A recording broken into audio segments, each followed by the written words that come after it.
Malathi മുൻകൈയെടുത്താണ് defence committee ഉണ്ടാക്കിയതെന്ന് അറിയുന്നത് എനിക്ക് എന്ത് സന്തോഷമുണ്ട്. പക്ഷെ അത് എനിക്ക് വേണ്ടി മാത്രമാകരുത്. ഇല്ല, എല്ലാവരെയും ജാമ്യത്തിൽ ഇറക്കാനും കേസ് ബാധിക്കാനും വേണ്ടിയാണ് ഈ ഡിഫൻസ് കമ്മിറ്റി രൂപീകരിച്ചിരിക്കുന്നത്. ആ സിയഴിയുടെ കയ്യിൽ നിന്ന് കിട്ടിയ രഹസ്യ കത്ത് വക്കീലിന്റെ കയ്യിൽ കൊടുത്തിട്ടുണ്ട്. അച്ഛനോട് ഒട്ടും ദുഃഖിക്കരുതെന്ന് പറയാം. ജാമ്യവാദത്തിന്റെ വിധി അറിഞ്ഞാലുടൻ ജാമ്യം എഴുതി കൊടുക്കാനുള്ള തയ്യാറോടെയാണ് ഞാൻ വന്നിരിക്കുന്നത്. കുട്ടികൾ രണ്ടുപേരും എന്റെ കാറിലുണ്ട്.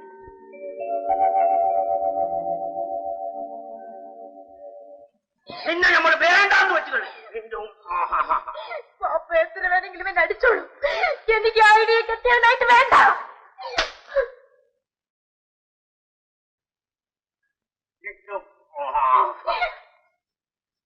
ഇവിടെ വന്നില്ലടി, ഇവിടെ വന്നില്ലടി ഹാമുക്കെ, ഇവിടെ വന്നില്ലടി.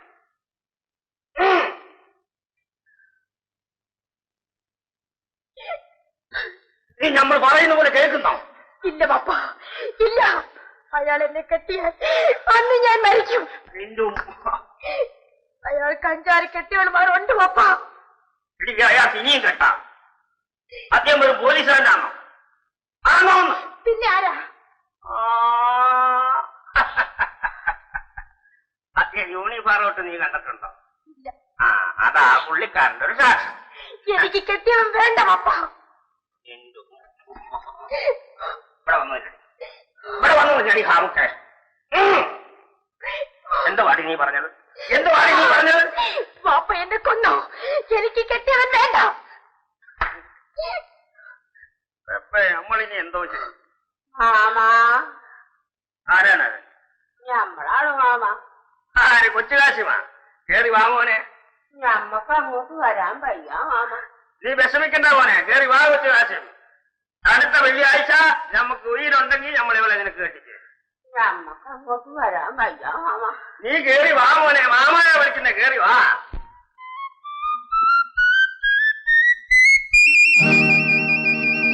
ഇങ്ങോട്ട് കേറി വാ മോനെ.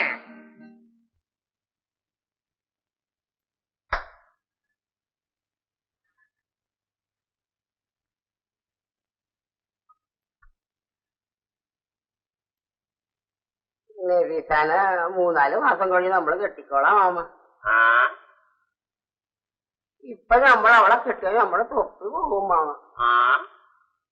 നബീസാ ബീവി, നാളെ എന്താണ് നമ്മളിങ്ങനെ നോക്കണത്? അപ്പഴേ കാരനിപ്പൊ സാക്ഷസ് ഇല്ലയോ? യൂണിഫോം ഇട്ടെങ്കിലും സാക്ഷസിന് ഒരു കുറവില്ല മാമ. നബീസാന 2 മാസം കഴിഞ്ഞ് നമ്മള് കെട്ടിക്കോളാം കേട്ടോ മാമ. അങ്ങനെ നമ്മളിപ്പോ അവളെ കെട്ടിക്കുന്നില്ല. സാക്ഷസുള്ള ഒരുത്തന്റെ കൂടെ നമ്മൾ അവളെ വിടുന്നുള്ളൂ. അതാരാണപ്പാ? അല്ല, ഇതാരാണപ്പാ? നമ്മളിപ്പോ ജയിലിൽ നിന്ന് ഇറങ്ങി വരുന്ന വഴിയാണ്. എന്താടോ തീപ്പെട്ടി കൊള്ളി പോലെ നിൽക്കുന്നത്? നോക്കണം, നോക്കേ, ആമ്പിളർക്ക് കിട്ടിയ സ്വീകരണം. ആന്തരി മോളെ, ഞാനും നിങ്ങളും കൂടെ ആയി, അല്ലെങ്കിൽ ഉമ്മാർ എന്നെ ആക്കി. നബീസ, നമ്മുടെ രവിയുടെ ജാമ്യത്തിലുള്ള അപേക്ഷവാദം ഇന്ന് കേൾക്കാൻ വെച്ചിരിക്കുകയാണ്. അപ്പൊ നമ്മളും ഇതിലോട്ട് ചേർന്നത് തന്നെ ഞങ്ങൾ വിടാൻ പോകുന്നില്ല.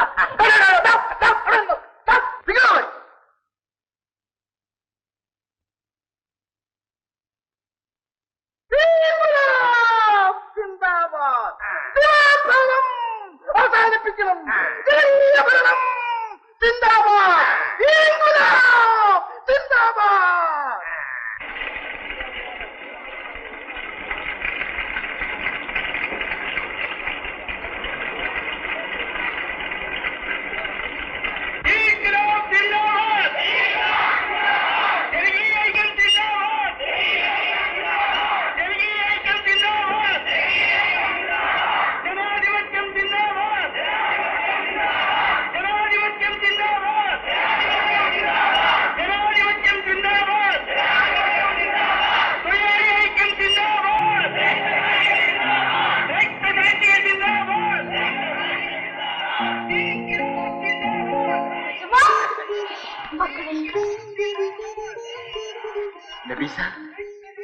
നബീസ, എന്തിനും കരുത്തുള്ള സാധാരണ മനുഷ്യർ. എന്നെയും നിന്റെ മമ്മൂട്ടിയെയും ഇത് അപ്പുറത്ത് കൊണ്ടുവന്നിരിക്കുന്നു. വീണ്ടും മനോരയിലേക്ക് പോകാം. എന്റെ ശാരദ എവിടെ? വാ മക്കളെ, വരൂ. അയ്യോ നബീസ, എന്തു പറ്റി നബീസ? എന്തു പറ്റി? ശാരദ എന്താ മോനെ? വീട്ടിനകത്തോട്ട് ഞാൻ വരൂല, ഞാൻ വരൂല. അപ്പു എന്താണ്? എന്റെ അമ്മ ചീത്ത, അമ്മ ചീത്തയാ. അപ്പു അങ്ങനെ പറയുന്നു മോനെ, നിന്റെ അമ്മ ഒരിക്കലും ചീത്തയാവില്ല. ശാരദ, ശാരദ,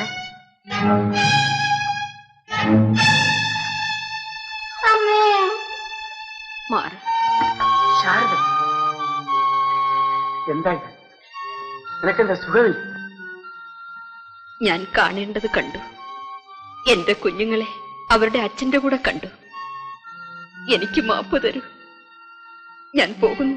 ശാരദ, ശാരദ, എന്തായത്? എനിക്കൊന്നും മനസ്സിലാകുന്നില്ലല്ലോ. ശാരദ,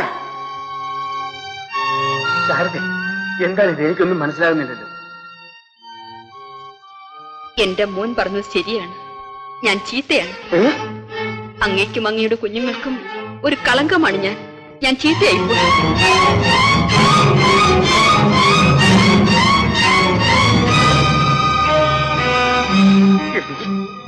ദ്രോഹി, നീ എല്ലാം തകർത്തു, എല്ലാം നശിപ്പിച്ചോ. ഈ കുഞ്ഞുങ്ങൾക്ക് വിഷം കൊടുത്തിട്ട് നിനക്ക് മരിക്കാമായിരുന്നില്ലേ? എല്ലാം എന്റെ തെറ്റ്, എന്നെ മറന്നേക്കൂ. വിളിക്കൂ ചേട്ടാ, വിളിക്കൂ ചേട്ടാ. ഞാൻ ആകെ തകർന്നുപോയി മക്കളുടെ. ഞാൻ എല്ലാം മനസ്സിലാക്കി. രവി ഒരിക്കലും തകരരുത്. നിങ്ങളുടെ ഭാര്യ ഒരു മാലാഖയെ പോലെ പരിശുദ്ധയാണ്. ആ ശരീരം ഒരു കഴുകൻ കൊത്തി മുറിവേൽപ്പിച്ചു. പക്ഷെ ആ ഹൃദയം കളങ്കമറ്റതാണ്. ചേച്ചി എല്ലാ കഷ്ടപ്പാടുകളും സഹിച്ചു. അവരുടെ കുഞ്ഞുങ്ങളെ ദേഹോപദ്രവം ഏൽപ്പിക്കുന്നത് പോലും അവർ കണ്ടു നിൽക്കാൻ തയ്യാറായി.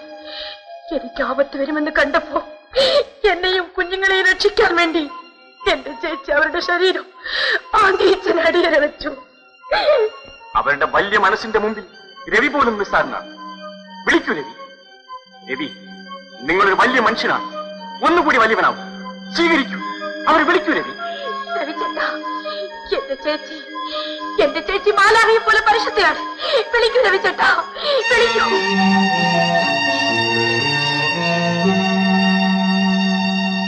ശാരദ,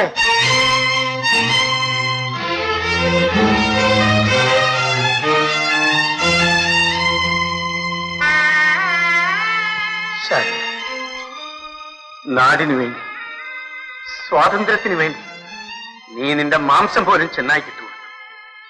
നീ എന്റെ പതിവ്രതയായ ഭാര്യയാണ്, പരിശുദ്ധയായ ഭാര്യയാണ്. വരൂ.